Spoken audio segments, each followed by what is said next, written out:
श्री कृष्णा श्री कृष्णा श्री कृष्णा श्री कृष्णा। गुरुर्ब्रह्मा गुरुर्विष्णु गुरुर्देवो महेश्वरः गुरुः साक्षात् परं ब्रह्म तस्मै श्री गुरवे नमः। तस्मै श्री गुरवे नमः।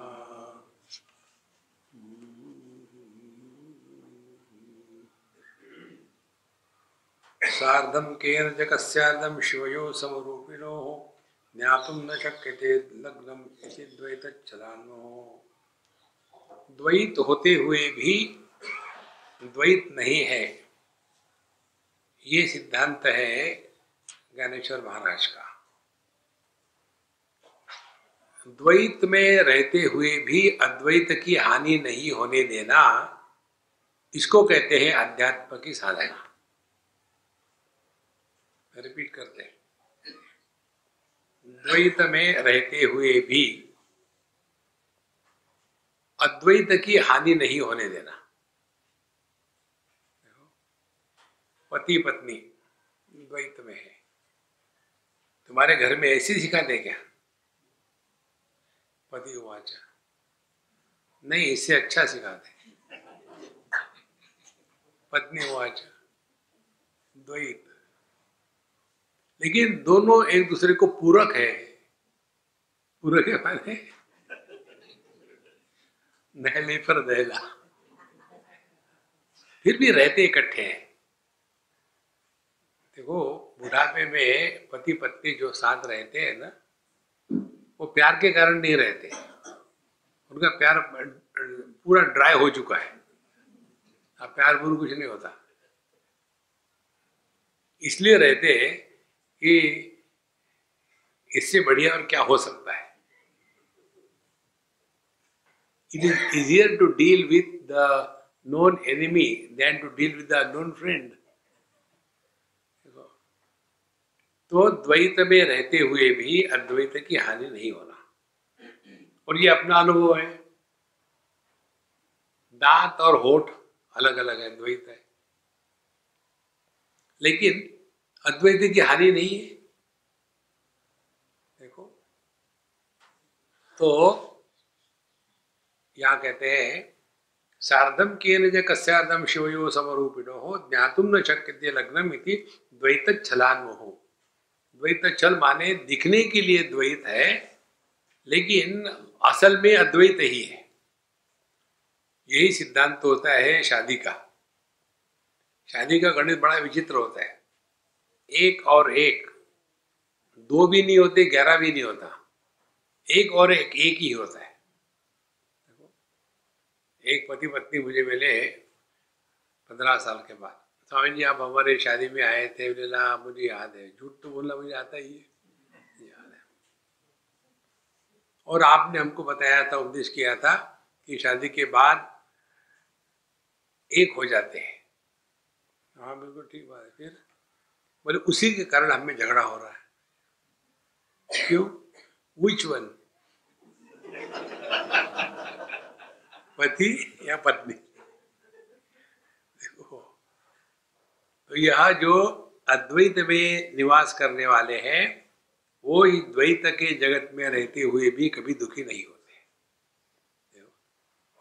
जैसे मैं आपको बता रहा हूं, द्वैत है, और मैं दुखी होऊंगा इसलिए कि आप समझते नहीं हो, या सुखी होऊंगा इसलिए आप समझते हो, तो मैं द्वैत में फंसा रहूंगा। और यदि मैं ये समझूं ठीक से कि मैं भी यहाँ टाइम पास करने के लिए आया हूँ और आप भी यहाँ टाइम पास करने के लिए आए हैं, तो टाइम भी पास करना है, ना धोखा लेना ना माधो को देना। रिलैक्स। अच्छा, अद्वैतमात्मनस्तत्त्वं दर्शयन्तु मितस्तरां तम तौ वंदे जगतामाद्यो तयोस्तत्त्वाभिपत्तये। तो मैं तौ वंदे जगताम आद्यो, जगत के जो आद्य है माने माता पिता जो है जगत के, उनको दोनों को मैं नमस्कार करता हूं। इसलिए अद्वैतम आत्मनस्तत्त्वं दर्शयन्तु मितस्तराम, ये दोनों साथ साथ रह करके अद्वैत की सिद्धि कर रहे हैं। द्वैत के द्वारा अद्वैत की हानि नहीं होती। देखो महाराज, अद्वैत की हानि तब होगी जब हमने, जैसे समुद्र और लहर दो है, लेकिन अद्वैत की हानि क्या नहीं है उसमें, दोनों पानी है। तो पानी पर ही समष्टि की उपाधि चढ़ा दी तो उसको समुद्र कहा, और व्यष्टि की उपाधि चढ़ा दी तो उसको लहर कहा। इसी प्रकार से प्रकृति की उपाधि चढ़ा दी तो ब्रह्म को, परमात्मा को माता कहा या उपादान कारण कहा, और उसी परमात्मा पर निर्माता की उपाधि चढ़ा दी तो पुरुष कहा, निमित्त कारण कहा। वेदांत का यह अकाट्य सिद्धांत है कि परमात्मा, ब्रह्म या भगवान, ये तीन शब्द एक ही तत्व को प्रतिपादित कर रहे हैं, जिसको वेदांत में ब्रह्म कहते हैं, योग में परमात्मा कहते हैं, उसी को भक्ति में भगवान कहते हैं। झगड़े की कोई बात नहीं। तो यह जो परमात्मा है, यह इस जगत का अभिन्न निमित्त उपादान कारण है। अभिन्न माने दो नहीं, एक ही। निमित्त और उपादान कारण। तो उपादान कारण किसको कहते हैं? वह मिट्टी जिसका घट बना है वह हो गया उपादान कारण, और जिस कुम्हार ने उस मिट्टी को एक घट के रूप में आकार दिया है वो हो गया निमित्त कारण। दोनों की आवश्यकता होती है, लेकिन परमात्मा ऐसा है कि दोनों में एक है, अलग अलग नहीं है। वही निमित्त कारण है और वही उपादान कारण है, वही मिट्टी है और वही कुम्हार है। हमको तो कैसे संभव है? How it is possible? अच्छा, उपनिषद में चले जाओ, वहां बताते स्पष्ट रूप से, उदाहरण देते, 3 उदाहरण देते। यथोर्णनाभिसृजते गृह्णते च यथा पृथिव्याम ओषधयः संभवन्ति यथा सतः पुरुषात् केशलोमानि तथा क्षरात् संभवति यह विश्वम। यथा ऊर्णनाभि सृजते गृह्णते च। ऊर्णनाभि माने मकड़ी। ये मकड़ी अपने ही शरीर से धागा निकालती है, मटेरियल कॉज, और स्वयं ही डिजाइन करती है, माने आर्किटेक्ट, एफिशिएंट कॉज, और स्वयं ही इसको एग्जीक्यूट करती है। तो इस मकड़ी को अपनी वेब बनाने के लिए किसी वेब डिजाइनर की आवश्यकता नहीं, बड़ी बड़ी क्रेनों की आवश्यकता नहीं, अपने आप कर लेती है। तो जब ये एक मकड़ी बिना किसी के आधार से सब दुनिया में जो चाहे निर्माण कर सकती है, भगवान नहीं कर सकता। पहला उदाहरण। दूसरा उदाहरण है यथा पृथिव्याम औषधयः संभवन्ति। पृथ्वी तो जड़ है, लेकिन उसी जड़ पृथ्वी में से द चेतन पेड़ पौधे निकलते हैं। और तीसरी बात, यथा सतः पुरुषात् केशलोमानि। जैसे जिंदे आदमी से ही मरे हुए बाल और नाखून निकलते हैं। कितनी विरुद्ध बातें हैं देखो। बालों में जान नहीं होती, लेकिन बालों को लेकर ही बाल बाल बचे हैं सब। हमारा जो आनंद मंगल कैंप होता है, पहला हुआ था गणेशपुरी में 91 या 90 में। तो उसमें हमको पूछा, स्वामी जी इस कैंप के लिए कौन आएंगे? आनंद मंगल हम पहली बार सुन रहे, कौन आए? सभी आ जाओ। सभी वाले कौन कौन? हमने कहा बच्चे, बाल बच्चे, बाल बाल बच्चे और बच्चे। 4 प्राणी है। बच्चे माने बच्चे, बाल बच्चे माने गृहस्थ, बाल बाल बचे माने वानप्रस्थ और बचे सन्यासी, सबको अलाउड है। देखो, तो जैसे जिंदे आदमी से मरे हुए बाल इत्यादि निकलते हैं, जैसे जड़ पृथ्वी से चेतनात्मक पेड़ पौधे निकलते हैं, जैसे एक ही मकड़ी दोनों बनती है, निमित्त कारण उपादान कारण, तथा अक्षरात् संभवती है विश्व, उसी प्रकार से एक ही परमात्मा तत्व से यह जड़ चेतन परमात्मा जगत प्रकट हो गया। इसलिए यहां कहते हैं अद्वैतम आत्मनः तत्वम दर्शयन्तो मिथस्तरा, अपने इस अद्वैत तत्व को प्रकट करने के लिए भगवान ने ये दुनिया बनाई है। तो वंदे जगता माद्यो, तो वो जो परमात्मा जगत के माता पिता है, उनको तयोहो तत्व अभिपत्तये, उनके तत्व को पहचानने के लिए मैं नमस्कार कर रहा हूं। माने जो तत्व पिता के रूप में प्रकट हो रहा है, वही तत्व माता के रूप में प्रकट हो रहा है। पिता हो गया निमित्त कारण और माता हो गई उपादान कारण। इन दोनों को मिलकर के ये जगत उन्होंने निर्माण किया। तो जब हम जगत को देखेंगे तो हमको परमात्मा का स्मरण होगा, और इसीलिए जगत का निर्माण केवल इस अद्वैत तत्व के दर्शन के लिए है, इसका दूसरा कोई प्रयोजन नहीं है। लेकिन हम इस द्वैत में ऐसे फंस जाते हैं कि परमात्मा का स्मरण ही नहीं होता।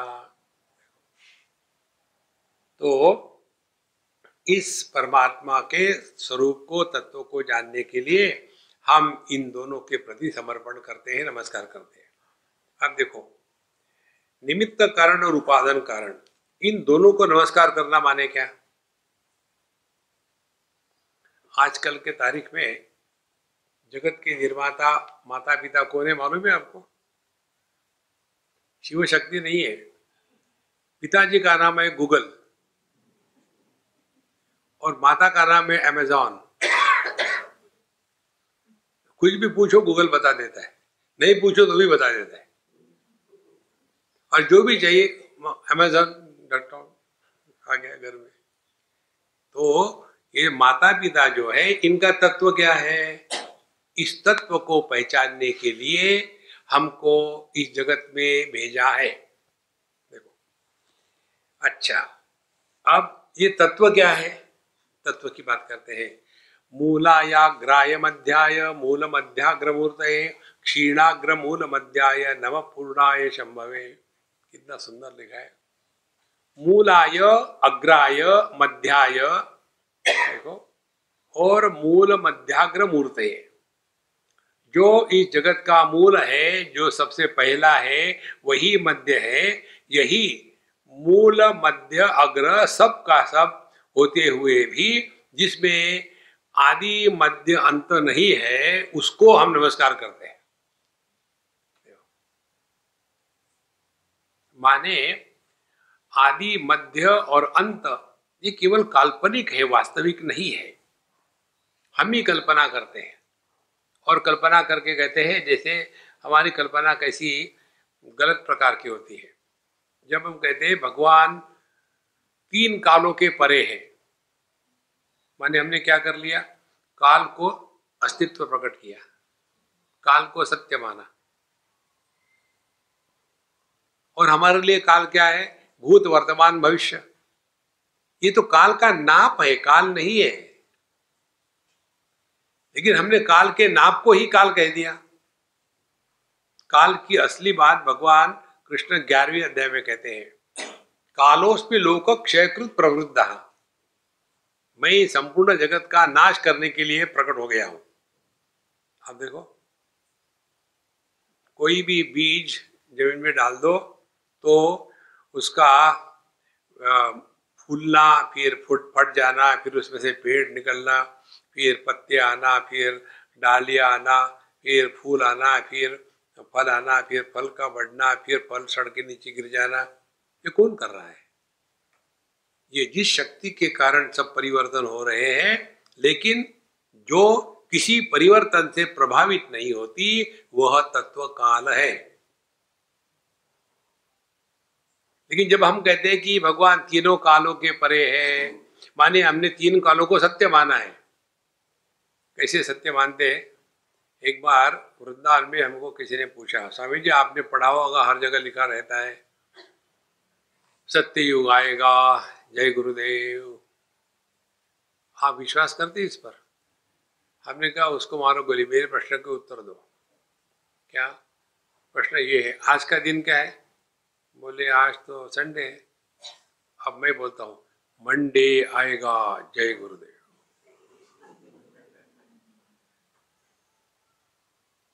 इसमें कौन सी खास बात है?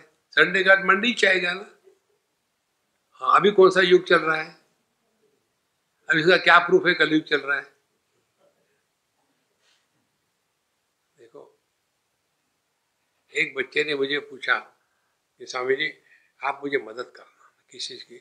हमारे घर में ये गुरुवार का व्रत करते, मेरे से नहीं होता, मुझे बहुत भूख लगती है, तो इनको बताओ, मानते नहीं, जबरदस्ती करना पड़ता, क्या करूं?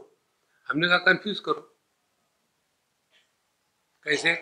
उनको बोला कि नहीं मम्मा, आज गुरुवार नहीं, कल मंगल था, आज बुधवार है। नहीं बेटा, हाँ हाँ मम्मा। अब वो कंफ्यूज हो गई, क्योंकि मंगल है ये भी कल्पना ही तो है, बुधवार है कल्पना है। कल्पना ही करनी तो ऐसी कल्पना करो कि जिसके कारण हम परेशान ना हो। एक सज्जन ने घर में अनाउंस कर दिया, मैं अब एकादशी करूंगा, और उस दिन घर में सबसे बढ़िया खाना बना। फिर स्वामी जी क्या करूं यार, मुश्किल हो रही है। उनको आज ही बनाना था सबसे बढ़िया खाना, और मैंने तो अनाउंस कर दिया मैं एकादशी करूंगा। सब कहते देखते हैं पापा कैसे एकादशी करते, मैं क्या करूं? हमने कहा तुम जाके बैठो, खाने के लिए खाना खा लो, सब हंसेंगे। फिर कोई पूछेगा कि एकादशी का क्या, उनको बताना दूसरी एकादशी कल होती है। मैंने कब कहा था कि आज की एकादशी करो?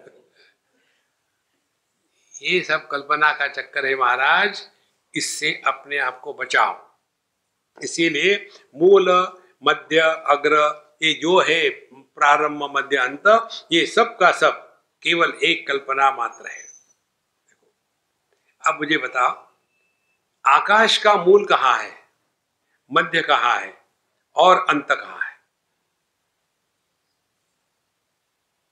अपने में है महाराज।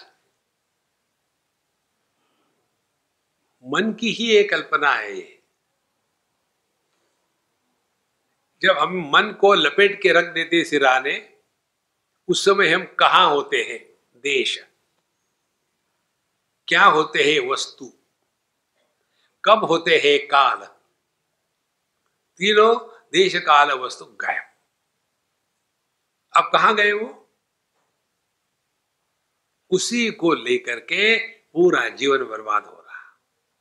फिर उसको लेकर के पति पत्नी, भाई बहन, लड़का लड़की, सास बहू, ये सास बहुओं को लेकर के, लड़का लड़कियों को लेकर के दुखी होने वाले माँ बाप है ना, इनको भगवान भी नहीं बचा सकता। Gone case. अरे यार, तुमने अपना जीवन बर्बाद कर लिया है, उनको उनका करने दो। नहीं महाराज, एक पेशेंट हॉस्पिटल में था, बहुत बीमार था, और डॉक्टर साहब आए और वो कूद रहा था, हे भगवान, ऐसे बीमारी से तो मर जाना ही अच्छा है। डॉक्टर कहते हम पूरी कोशिश कर रहे हैं।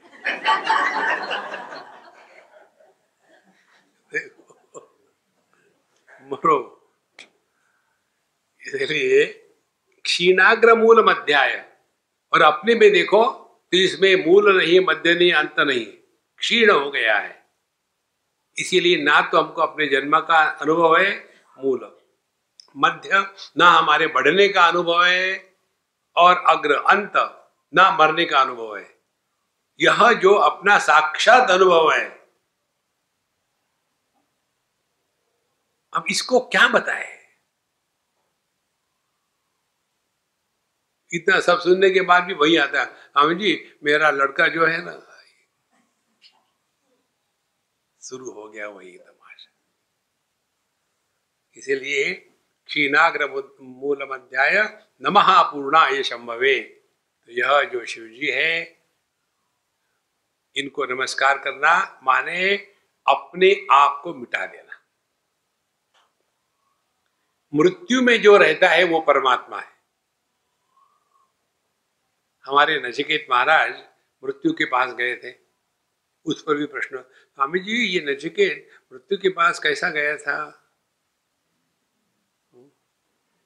नो, उसको व्हाट्सएप किया था, पिताजी ने व्हाट्सएप कर दिया, डिलीवर्ड। मृत्यु के पास जाने का तात्पर्य अपने स्वरूप में निष्ठा प्राप्त कर देना। जो अभाव में होता है वो परमात्मा है। देखो,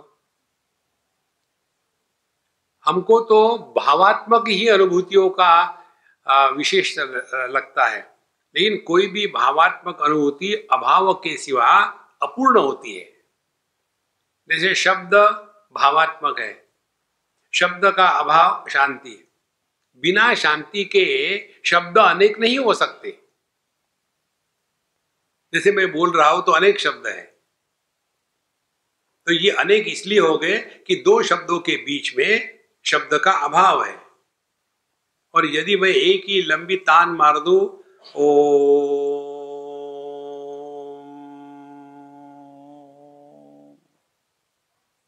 तो एक ही हुआ ना शब्द, क्योंकि बीच में अभाव नहीं था।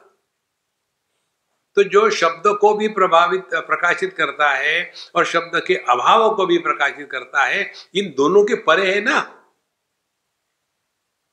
अब ये सिद्धांत समझ में आया तो लगाओ अपने पर। जागृत के भाव को भी हम प्रकाशित करते हैं, जागृत के अभाव को भी प्रकाशित करते हैं। जागृत के भाव को प्रकाशित कर दिया तो हम जागृत पुरुष बन गए, जागृत के अभाव को प्रकाशित कर दिया तो जागृत पुरुष कहां गया? ढूंढो। इन हम जो के त्यों हैं। यह जो तत्व है क्षीणाग्र मूलमध्याय नमः पूर्णाय शंभवे, इस प्रकार से इन 4-5 श्लोकों में भगवान ज्ञानेश्वर महाराज ने हमको तत्व का प्रतिपादन किया है। तो क्या क्या हुआ तत्व का प्रतिपादन? एक ही परमात्मा जब जगत का निमित्त कारण कहा जाता है तब उसको पुरुष कहते हैं। वही परमात्मा जगत का जब उपादान कारण कहा जाता है तो वह प्रकृति है। तो एक ही परमात्मा पर दो उपाधियां चढ़ा दी है। जैसे एक ही आदमी पर एक उपाधि उसके पिताजी की है तो वो बन गया पुत्र, और उसी आदमी पर दूसरी उपाधि है उसके पुत्र की तो वो बन गया पिता। तो एक ही समय में वो दोनों है, पिता भी है पुत्र भी है। लेकिन असल में क्या है, ये दोनों के परे। क्षीणाग्र पितृपुत्राय, आगे नहीं पीछे नहीं, वो आप जो कहते हो है। जब पिताजी चले गए तो पुत्र को कुछ नहीं हुआ, पुत्र चला गया तो पिता को कुछ नहीं हुआ, वो जो कहते हो है। तो सिद्धांत ये हो गया, उपाधि के कारण जो भी निर्मित होता है वो सत्य नहीं होता, लेकिन हम उपाधि में फंसे रहते हैं। देखो, तो इस पूर्ण शंभवे नमः, यहां तक उन्होंने संस्कृत में प्रार्थना करी, बताने के लिए कि हमको भी संस्कृत आता है। एक बार किसी ने मुझे पूछा था, स्वामी जी ये जो रामचरितमानस में सब हिंदी में लिखा है, क्या उनको संस्कृत नहीं आता था? हमने अभी पढ़ा है क्या पूरा? हर खंड के पहले, कांड के पहले वो जो प्रार्थना है वो संस्कृत में। हाँ अच्छा, मैंने उनको आता था, थोड़ा थोड़ा आता था, तुम्हारे इतना नहीं आता था। अब यहाँ से ये मराठी में प्रबंध प्रारंभ करते हैं। ऐशी ही निरुपाधिके जगाची जिये जनके, पिये वंदिली मिया मूल के देवो देवी। ऐसी माने इस प्रकार से। किस प्रकार से? पिछले 5 श्लोकों में जो बताया है। क्या बताया 5 श्लोकों में? एक परमात्मा उपाधि के कारण उसको पुरुष कहा गया है, वही परमात्मा दूसरे उपाधि के कारण उसको प्रकृति कहा गया है। पुरुष प्रकृति के संयोग से ही जगत का निर्माण होता है।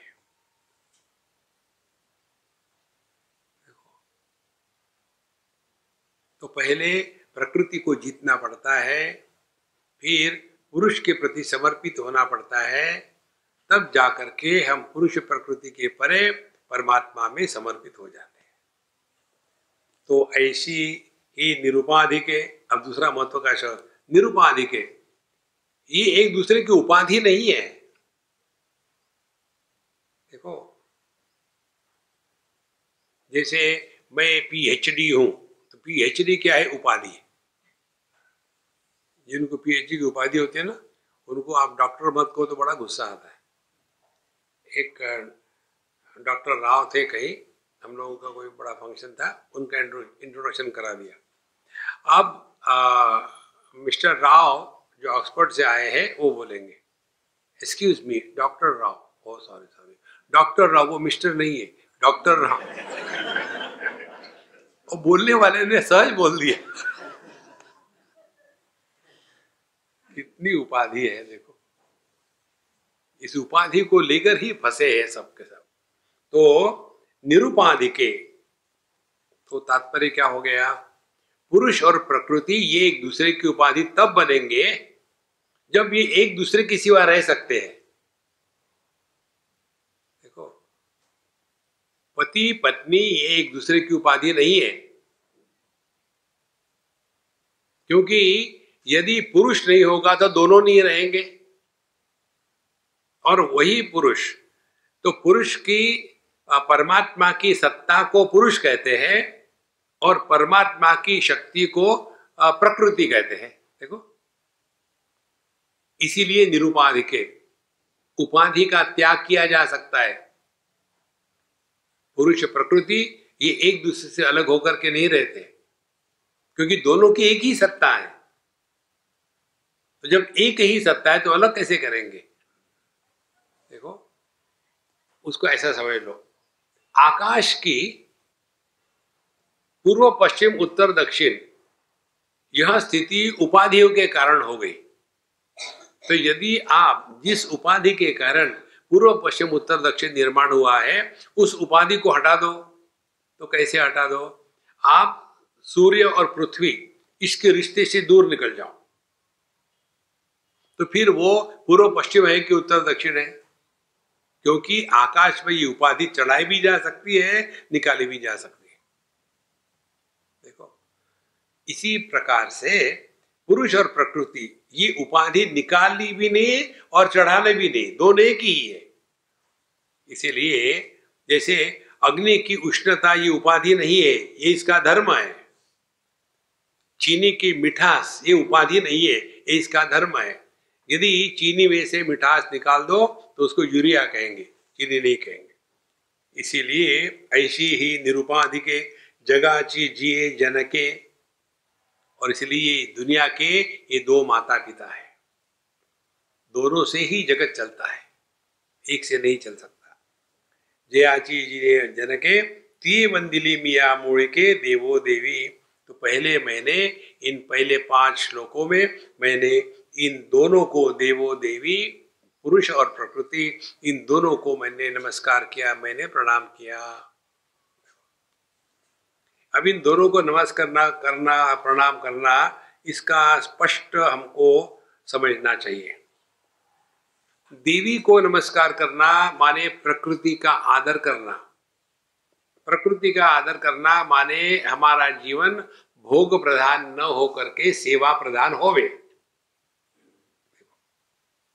तब हम प्रकृति का आदर कर रहे हैं।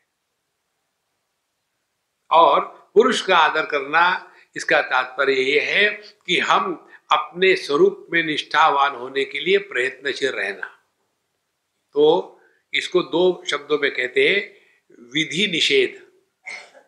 जो प्रकृति का भाव नहीं है उसको नियंत्रण करके त्याग देना। देखो, शब्दों का त्याग करना माने क्या? कानों को बहरा नहीं करना, दूसरे के मुंह को पट्टा नहीं लगाना, फिर शब्दों के द्वारा प्रभावित नहीं होना, शब्दों का त्याग हो गया। नहीं तो थोड़ी थोड़ी बातों में कितने विक्षेपित हो जाते हैं। तो जब प्रकृति के द्वारा पुरुष प्रभावित नहीं होता तो वह प्रकृति और पुरुष दोनों के परे चला गया। इस प्रकार से पहले प्रकृति को नियंत्रण में लाना है। नियंत्रण में आ सकती है केवल समर्पण के द्वारा। भगवान स्पष्ट कहते हैं 7वें अध्याय में, दैवी ही श गुणमयी मम माया दुरत्यया। माया माने प्रकृति, ये दैवी है, ईश्वर की है, अपनी नहीं है। और दुरत्यया, अपने मर्जी से इसको नहीं जा पाओगे। फिर माम एव ये प्रपद्यन्ते, जो मेरी शरण में आते हैं वही इसके परे चले जाते हैं। अब इस प्रकृति भगवान के शरण में जाना माने क्या? माने ट्रैफिक रूल के सिग्नल, ट्रैफिक रूल की शरण जाना माने क्या? ट्रैफिक रूल का जीवन में आदर करना। लेकिन उधर कोई था ही नहीं, खाली था रोड, सोचा चले जाए। अरे ऐसे नहीं होता। तो प्रकृति का कंट्रोल तभी हो सकता है जब हम परमात्मा के प्रति समर्पित हो जाए। अच्छा, भगवान के प्रति समर्पित होना माने क्या? भगवान ने जो हमको जीवन चलाने के लिए धर्मशास्त्र के सिद्धांत नियम बताए हैं, उनके अनुसार अपने जीवन को चलाना। तो इसको पहले प्रकृति को हमने नियंत्रण में ला लिया, फिर ये प्रकृति हमारे लिए परेशानी नहीं होगी। फिर हम जाकर के अपने स्वरूप का चिंतन कर सकते हैं। तो प्रकृति को समर्पण से जीत लिया और पुरुष को चिंतन से पकड़ लिया। ये दो बातों को मिलकर के यह देवो देवी की उपासना होती है। ये आमी वंदिली देवो देवी। तो जो प्रियोची प्राणेश्वरी उलथे आवडीची ये सरोभरी चारु स्थळी एकाहारी एका अंगाची। जो प्रियुची प्राणेश्वरी, देखो, जो स्वयं ही माने जो स्वयं ही पुरुष होते हुए भी प्रकृति बना। देखो कैसा, जैसा हम तो एक ही है, दर्पण के सामने चले गए और खड़े हो गए, दो तैयार हो गए। फिर दर्पण में देख करके अपने सौंदर्य का अवलोकन करके कितनी खुश हो जाते। एक माँ ने अपने बेटे को फोन किया, बेटा जल्दी घर में आ जाओ। क्या हो गया माँ? बोले देखो ना, तुम्हारी पत्नी जो है ना, वो कैसा मुंह टेढ़ा कर रही, गिर रही है, क्या हो गया उसको? कोई लकवा तो नहीं मारा, कोई बीमारी तो नहीं है? बोले फिक्र मत करना, वो सेल्फी ले रही है। अब ये सेल्फी लेने वाली लड़कियां देखो कैसा कैसा भयानक होगा। तो हम लोग दर्पण के सामने खड़े हो गए, एक से दो बनाए और दो बना करके अपना ही भोग हम कर रहे हैं।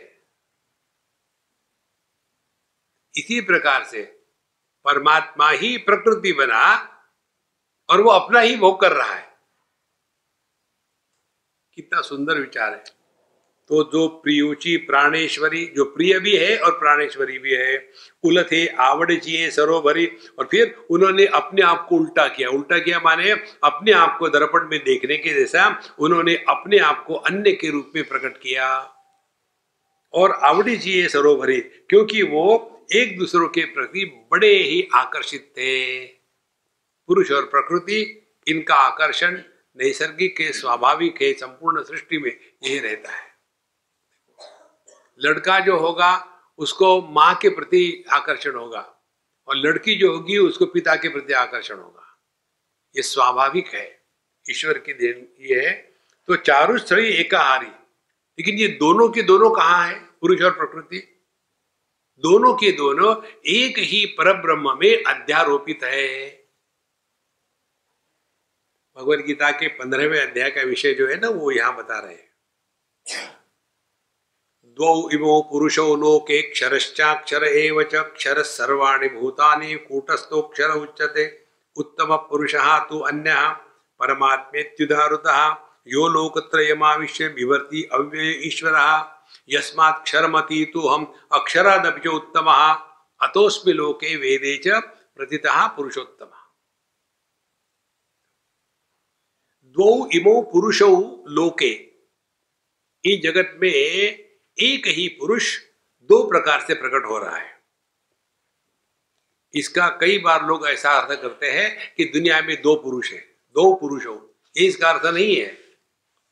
इसीलिए शास्त्रों के अध्ययन में अपनी बुद्धि कभी नहीं लगानी चाहिए। जो शास्त्र सम्मत गुरुमुख से सुनते हैं उन्हीं को समझ में आता है। देखो, तो दो इमो पुरुषों, उसी प्रकार से कठोपनिषद में आता है और मुंडकोपनिषद में ऐसे ही विचार आता है। द्वा सुपर्णा सयुजा सखाया समानम वृक्षम परिशस्व जाते तयो अन्यहा पिप्पलम स्वादुमत्ति अनश्नन अन्यहा अभिचाकशीति। ये गान, इस श्लोक में क्या हो गया, एक ही पेड़ पर हृदय में दो पक्षी बैठे हैं, दो पुरुषों, और सयुजा सखाया एग्जैक्टली एक के जैसे है दोनों, कोई फर्क नहीं। फर्क ये है, एक जो है उसमें से वो उस पेड़ के फल खा रहा है और मीठा लगा तो हा हा, कड़वा लगा तो हू, और दूसरा पक्षी क्या कर रहा है, अनशनन, वो कुछ नहीं खा रहा, सिर्फ बैठा है। अच्छा, आ गया समझने। आप देखेंगे कई जगह में जो गीता प्रेस में इत्यादि जो चित्र बनाते हैं ना, इसको समझ करके बनाते हैं कि जैसे तेषाम अहम समुद्धरता मृत्यु संसार सागरात, भगवद गीता में आता है ना। गीता प्रेस का चित्र देखो आप, एक नाव में भगवान नारायण आए हैं और लोग डूब रहे हैं, काम क्रोध लोभ, किसी हाथ में माला है, भगवान इसे उसको उठाया। ये इसका अर्थ नहीं है। इसी प्रकार से ये मुंडकोपनिषद की पुस्तक में देखो आप, दिखाते एक पेड़ है, उस पेड़ पर दो पक्षी बैठे हैं, इसका अर्थ नहीं। इसका अर्थ क्या है, आदमी और पति, हम दोनों की बात कर रहे हैं, तो क्या ये दो है?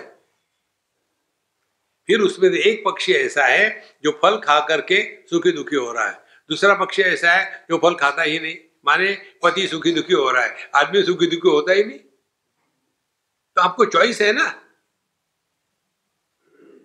तो करे क्या? पति रहकर भी जो सुखी दुखी नहीं होता वो अध्यात्म के मार्ग पर चल रहा है, और जो आदमी होते हुए भी दुखी होता है वो संसारी है। संसारी माने one young boy thought unnecessarily what a life without a wife, therefore he caught hold of some sari and became a samsari. देखो संतो, इस जगत में रहना है ना, ये समझदारी से हमको रहना है। जो पीयूची प्राणेश्वरी उलथे आवड़ी जी सरोवरी चारु सरी एकाहारी, तो गौ इमो पुरुषो लोके क्षरश्चाक्षर एवच। क्षर पुरुष माने प्रकृति, यहाँ जो उमा प्राणेश्वरी कहा है प्रकृति, और अक्षर पुरुष माने जो पुरुष है। तो एक ही पुरुष पर, तो पुरुष शब्द की दो परिभाषाएं हैं, एक है पूर्णत्वात् पुरुषः और दूसरा पुरुषयनात् पुरुषः। जो पूर्ण है उसको पुरुष कहते हैं, पूर्णमदः पूर्णमिदं पूर्णात् पूर्णमुदच्यते। और जो पुरुषयनात्, जो ये नवद्वारे पुरे देही नैव कुर्वन्न कारयन्, ये जो देह है, 9 दरवाजे वाला मकान है, इसमें जो रहता है उसको पुरुष कहते हैं। तो यदि ये 9 दरवाजे का देह खत्म हो गया तो जो मूल पुरुष है उसको कुछ नहीं होगा। देखो तात्पर्य क्या निकला, एक ही परमात्मा दो प्रकार से प्रकट हो रहा है, पुरुष और प्रकृति। और इसीलिए दो इमो पुरुषो लोके क्षरश्चा क्षर एव च। फिर क्षर क्या है? क्षर सर्वाणि भूतानि, माने पूरी की पूरी प्रकृति जो है, प्रकृति में विकृति होना स्वाभाविक है। ये कल्पना निकाल डालो मन से कि हमारे जीवन में, मन में, बुद्धि में, शरीर में, इंद्रियों में विकार नहीं आएंगे, ये संभव नहीं है। यह साधना नहीं है, इसके द्वारा प्रभावित नहीं होना ये साधना है। देखो भगवान कहते तृतीय अध्याय में, इंद्रियस्य इंद्रियस्यार्थे रागद्वेषो व्यवस्थितौ तयोः वशं न आगच्छेत् तौ यस्य परिपन्थिनम्। विषयों के प्रति आकर्षण या न आकर्षण होना स्वाभाविक है, व्यवस्थित हो, तयोः वशम न आगच्छेत्। साधना यही है कि इसके द्वारा प्रभावित नहीं होना। देखो तो क्षर पुरुष क्या है, जिसमें विकार हो है वह क्षर पुरुष है। और अक्षर पुरुष क्या है, कूटस्थ। कूट माने एनविल जिसको कहते एरन। इस एरन पर लोहार जो अनेक आकार को बदलता है, लेकिन एरन ज्यों की त्यों रहती है। इसी प्रकार से जो सभी परिवर्तनों का आधार है सत्ता रूप से, वो हो गया पुरुष। और जो सभी परिवर्तन है वो हो गई प्रकृति या प्राणेश्वरी इस शब्द के अनुसार। तो एक ही परमात्मा दो प्रकार से प्रकट हो गया। तो दो इमो पुरुषो लोके क्षरश्चाक्षर एव च क्षर सर्वाणि भूतानि कूटस्थोक्षर उच्यते। फिर अगली बात कहते उत्तम पुरुष हातु अन्य। अभी परमात्मा की बात नहीं हुई, पुरुष की हुई। फिर उत्तम पुरुष क्या है, थोड़ा व्याकरण पढ़ लो। संस्कृत भाषा में फर्स्ट पर्सन सिंगुलर जो होता है उसको उत्तम पुरुष कहते हैं, और जो सेकंड पर्सन होता है अंग्रेजी का उसको उसमें मध्यम पुरुष कहते हैं, और जो थर्ड पर्सन होता है उसको प्रथम पुरुष कहते हैं। ट्रांसलेशन करो तो गड़बड़ आ जाएगी। तो जो थर्ड पर्सन है उसको प्रथम पुरुष, जो सेकंड पर्सन है उसको मध्यम पुरुष, और जो फर्स्ट पर्सन है उसको उत्तम पुरुष। अब देखो कितनी सुंदर बात है। जब यदि उत्तम पुरुष नहीं है तो मध्यम पुरुष और प्रथम पुरुष की स्थिति ही नहीं। मैं नहीं तो आप भी नहीं और वो भी नहीं। तो ये जो दूसरे दो पुरुष है, एक है मध्यम पुरुष और थर्ड पर्सन, इनकी सत्ता कहाँ है, ये उत्तम पुरुष पर।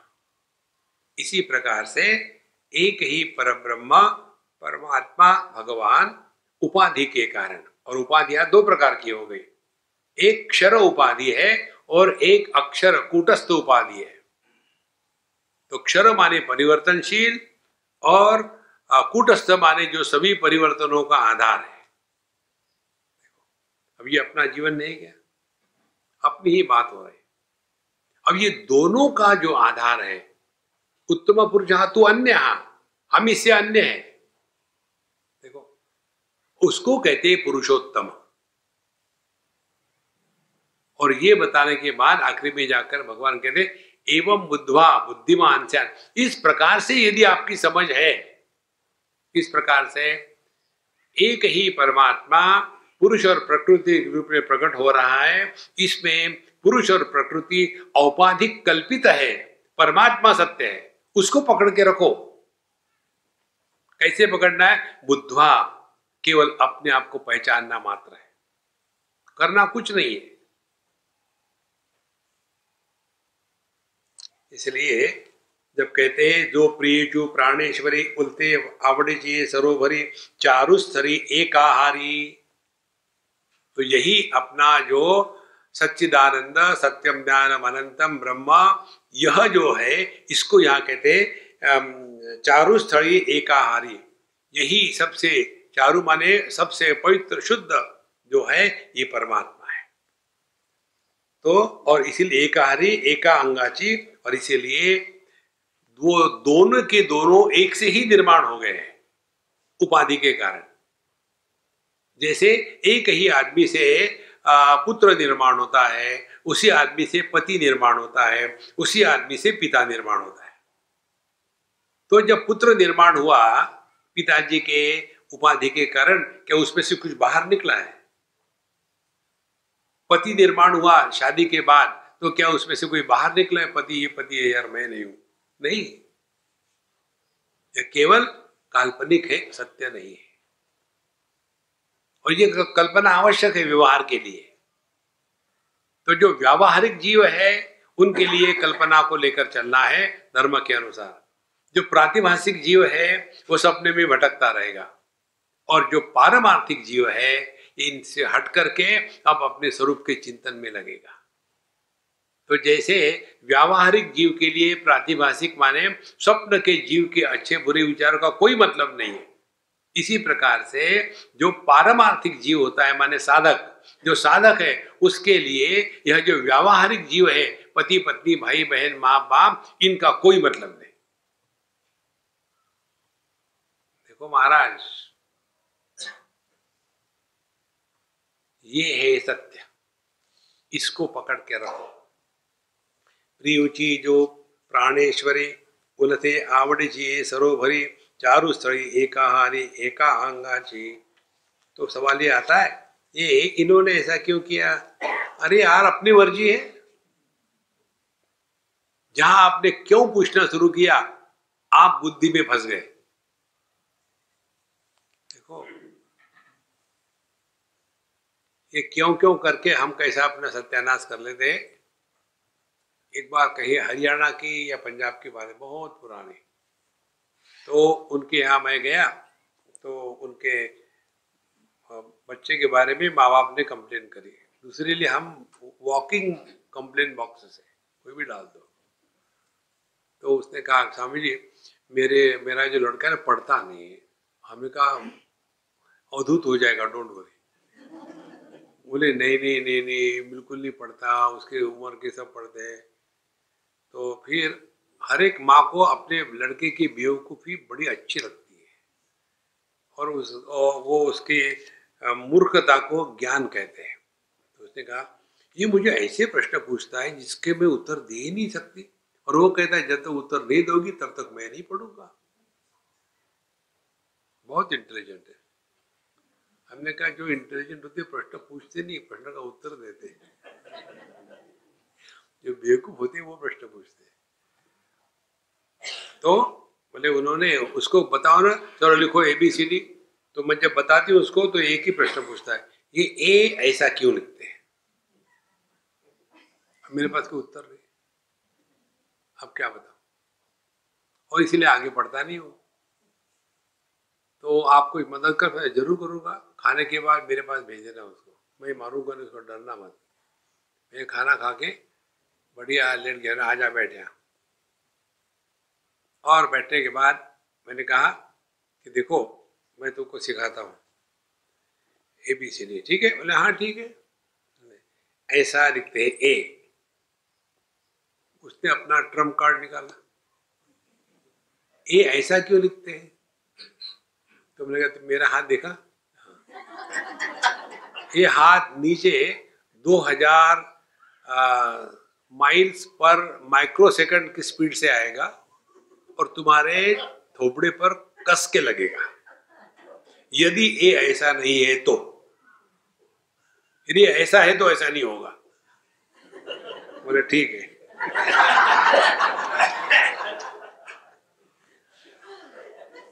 लॉजिक है ना। फिर then I didn't tell him ABCD, हाँ वो डम प्रकार है। फिर मैंने कहा, तुम्हारे पापा का नाम क्या है?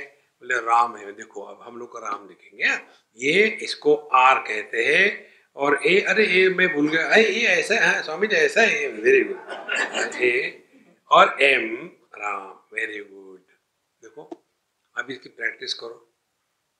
फिर मम्मी का नाम क्या है? मम्मी का नाम है उमा। तो उमा ऊ ऐसा लिखते हैं, यू टर्न ऊ। एम कैसा लिखते मैं भूल गया। बोला आपने अभी तो बताया कि राम में एम होता है ना, वही है एम। ए तो पहले मिला था उसको। और फिर तुम्हारा नाम क्या है, उसका नाम लिखवा दिया। अरे इसको अब याद करो ठीक है। मैं सोता हूँ, सोने तक याद होना चाहिए। मैं सो गया, 1 घंटे के बाद उठा, फिर चलो हम लोग चाय पीते हैं ना, तब बोलना मत कुछ, ऐसे ही बैठे बैठे कागज पर लिख देना।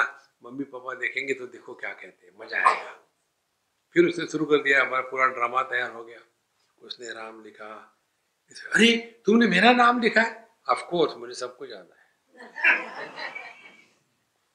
फिर अपने मम्मी का नाम उमा, तुम मेरा भी नाम आता है? हाँ मुझे सब कुछ आता है। Why? Because the sky is too high. इस चक्कर से अपने आप को बचाओ। तो ये एक ही परमात्मा अनेक क्यों हो गया? Who are you to ask? क्या ऐसे ही होता है? देखो, मनुष्य जब अपनी बर्बादी के मार्ग पर चल पड़ता है ना, तब प्रश्न पूछता है, और प्रश्नों का कोई मतलब नहीं होता। प्रश्न पूछने के पहले ये जान लो, क्या ये जानना आवश्यक है? देखो स्वामी जी, ये राम भगवान ने वाली को पेड़ के पीछे छुप के क्यों मारा? हमें मुझे नहीं मालूम, ये महा मंत्र है, आई डोंट नो। तो नहीं, आपको मालूम होगा ना, मुझे नहीं मालूम। नहीं, मुझे दूसरी बात मालूम है। क्या ये मालूम है कि राम को परेशानी नहीं हुई, वाली को नहीं हुई, तुम क्यों परेशान हो? वो तो चली गई बात ना। तुमको यदि तुम्हारी पत्नी मारती है तब फिर बात कर सकते हैं। नहीं स्वामी जी, मुझे मालूम था, मैं आपको कुछ बताना चाहता था। क्या? फिर उसने मुझे ज्ञान दिया कि वाली को ऐसा मिला था वरदान कि उसके सामने जो भी आएगा उसकी आधी शक्ति उस सामने वाले आदमी में ट्रांसफर हो जाएगी ब्लूटूथ से, और इसीलिए वो जिसके भी सामने जाता है वो हमेशा ज्यादा शक्तिशाली हो जाता है। ये भगवान राम को मालूम था, इसीलिए छुप के मारे ताकि वो उससे ज्यादा ताकतवर ना होवे। मैंने इसलिए बताया कि आप भी लोगों को बता सकते हैं ना, इसलिए। तो हमने कहा तुमको इनकम्प्लीट मालूम है, पूरा मालूम नहीं। पूरा क्या है? पूरा ये है, इसीलिए तुम जब घर जाते हो ना, घर वाली के पास, वो भी वाली है, तो उसकी आधी शक्ति तुम्हारी उसमें चली जाती है, और बाहर शेर है, घर में बिल्ली। देखो, शेरों की शादी में चूहा पहुंच गया, तो सभी शेरों ने कहा, चूहे तू क्यों आया यहाँ? ये शेरों की शादी है। बोले शादी के पहले मुझे भी ऐसे ही लगता था। देखो, इस समय जो आप हो ना, वो परमात्मा है, पहचानो उसको। तो खामोखाम बोझा सर पे लेकर ढो रहे हैं। तो आवड़ी चेनी वेगे एक एकाते गिरती आंगे की द्वैता चेनी पांगे उगड़ते आती।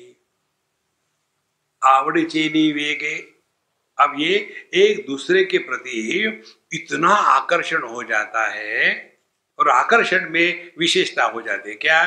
कभी कभी एक एकाते गिरती आंगे, कभी प्रकृति बहुत ही जबरदस्त प्रकट हो जाती है, उस समय पुरुष ढक जाता है, और कभी कभी पुरुष प्रकट हो जाता है, प्रकृति ढक जाती है। यही चित्र है हमारे काली माता का। काली माता का चित्र, या आपने स्टैचू देखा होगा ना, विग्रह, उसमें उनकी जिह्वा बाहर आई हुई है, फिर मुंडमाला है 50, वो वर्ण है संस्कृत के, और कहाँ खड़ी है वो? शिव जी पर। शिव जी नीचे लेटे उस पर खड़ी है। जब प्रकृति प्रकट हो जाती है तो पुरुष आधार के रूप में नीचे रहता है, और जब पुरुष प्रकट हो जाता है प्रकृति गायब। कभी देखा है आपने शिव जी और पार्वती जी साथ साथ बैठ करके मेडिटेशन कर रहे हैं? देखो, जब शिव जी होंगे तो अकेले होंगे, वहां प्रकृति का कहीं भी अगल बगल नहीं, कुछ नहीं। और जब प्रकृति होगी तो शिव जी गायब, और जब दोनों होंगे शिव जी और पार्वती जी, तब ये दो बच्चे होंगे, कार्तिकेय और गणेश जी। ये पूरा का पूरा सिद्धांत है महाराज। तो आगे बताते, आवड़े चेनी वेग एक एकाधे गिरती आंगे, जब इसको जोश आ जाता है तो वो गायब हो जाती है, जब उसको जो है ये गायब हो जाता है। गिरती आंगे कि द्वैता चेनी पांगे उगड़ते आती। और इस प्रकार से ये द्वैत का नाटक करके एक दूसरे का भोग कर रहे हैं। पति पत्नी का भोग करता है, पत्नी पति का भोग करती है। देखो, इस प्रकार से द्वैत खेल रहे हैं, लेकिन अद्वैत की हानि नहीं हो रही है। और खेल में सब चाहिए, थोड़े गम है, थोड़ी खुशियां। जिस पति पत्नी में झगड़े नहीं होते, गड़बड़ी है कुछ, तो झगड़े होने चाहिए रोज कुछ नहीं कारण से। नहीं तो ये झगड़ा, आज क्यों नहीं झगड़ा कर रहे हो, क्या हो गया तुमको? देखो, बहुत आवश्यक है। फिर जो एकची नवे एक सरे दोघा दोपण नाही पुरे काय नेणो साकारे स्वरूपी जिये। कहते हैं कि जो एकची नवे एक सरे, जिसको एक भी नहीं कहा जा सकता, ये बहुत सूक्ष्म विचार है। जो एकची नवे एक सरे दो घा दो पुण नाही पूरे। फिर ये दो कहां से आए? पुरुष प्रकृति। काय नैनो साकारे स्वरूपे जिये। तो इनका यह जो एक ही साथ में जो एक भी नहीं है, उसमें ये दो कहां से प्रकट हो गए? देखो, जो एक भी नहीं है, इसका मतलब क्या हो गया? एक दो प्रकार के होते हैं। एक एक वो एक है कि उसके बाद दो आता है। दूसरा एक वो एक है कि उसके बाद दूसरा नहीं आता। जो अनंत है, there are not two infinities, only एक ही अनंत होता है। और किसी ने अपने बच्चे का नाम अनंत राव रख दिया हो तो बात अलग है। देखो, इसीलिए जो एकमेवा द्वितीय परमात्मा है, उसको जब एक भी नहीं कहा जा सकता, तो यहां ये पति पत्नी शिव शक्ति दो कहां से आ गए? तो जो न होते हुए भी होते हैं, उनको कहते हैं मिथ्या। जैसे पति पत्नी दोनों मिथ्या है।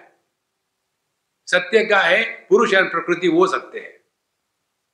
और पुरुष प्रकृति दोनों मिथ्या है। सत्य क्या है? जीवन है। जीवन भी मिथ्या है। सत्य क्या है? यह कुंडलिनी शक्ति है, वो भी मिथ्या है। सत्य क्या है? परब्रह्म परमात्मा। यही साधना का क्रम है। इसीलिए ये सब प्रपंच है। जी एकची नवे एक सरे दोगा दो पुण नाही पुरे काय नेनो साकारे स्वरूपे जिये। इस प्रकार से पुरुष और प्रकृति, यह दोनों केवल परमात्मा दोनों परमात्मा के ऊपर में अध्यारोपित करी गई है। कैसी स्वसुखाची अळुकी जे दोन्ही पणे मिळूनी एकी ने देती ये कौतुकी एक पण फुटो। और देखो, स्वसुखाची अळुकी, ये दोनों, या हम अपने ही साथ रह करके अपना सुख भोगना चाहते हैं।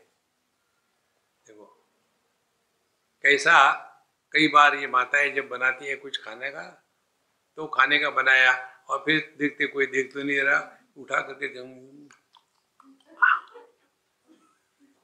तो अपनी ही चीज को खा करके अप्रिशिएट करना।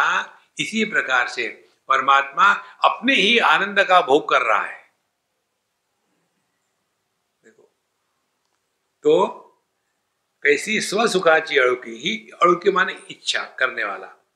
तो यह जो कैसी माने, वाह, कितना आश्चर्य है कि कोई अपने ही साथ रह करके अपने में प्रसन्न है, मस्त है। आपने देखा होगा कई बच्चे होते हैं, उनको किसी की जरूरत नहीं, अपने में मस्त रहते हो। और कई बड़े लोग होते हैं, जब तक कि उनके अगल बगल में अंगत पंगत नहीं, उनको अच्छा नहीं लगता। कोई ना कोई 24 घंटे चाहिए साथ में।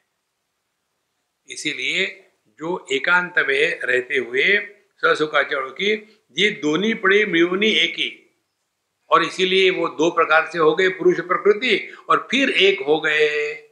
इस प्रकार से एक ही तत्व पुरुष प्रकृति के रूप में दो हो रहा है। फिर ये दोनों इकट्ठे हो जाते हैं और फिर ये अलग होते हैं। ऐसा ये अखंड काल से चल रहा है। ये सब चलते हुए भी उसका जो एकत्व है, उसमें आज तक कभी हानि नहीं आई।